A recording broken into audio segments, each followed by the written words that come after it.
Expediente. Русские не разговаривают. Откуда?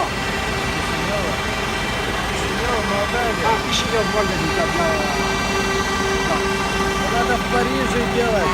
А в Париже сейчас... Рона тушить. Ага.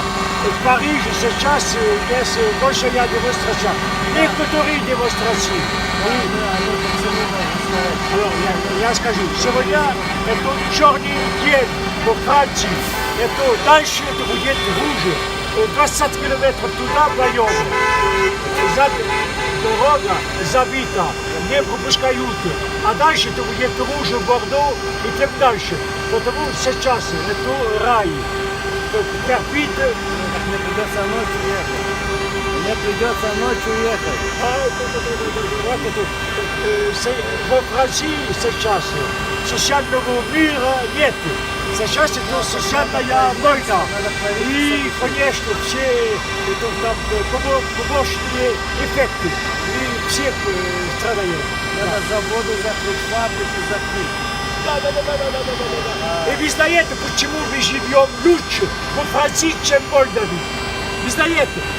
Потому что мы такие люди. Мы не совки. Мы не совки. Мы не скоты. Мы народ. А народ, посмотри, он защищает свои интересы. И когда там совки, они ничего не получают. Поэтому посмотрите, у себя устройте, как у забастовки.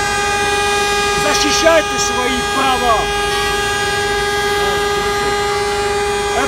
Нас тоже. Нас полиция направляет. Полиция пусть она придет. Пусть она придет. Мы никого не боимся. Они страх перейдет на другую сторону и поняли меня. Овцы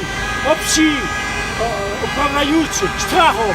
Вы откуда знаете русский? Потому что я жил в Москве 20 лет. Перестать боиться.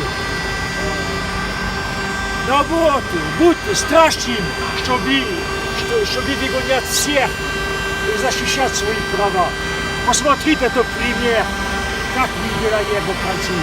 Поэтому уровень нашей жизни такой, потому что мы люди, потому что мы защищаем свои интересы.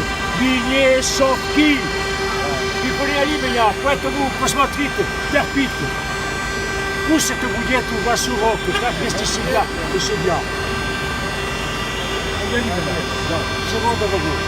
До свидания.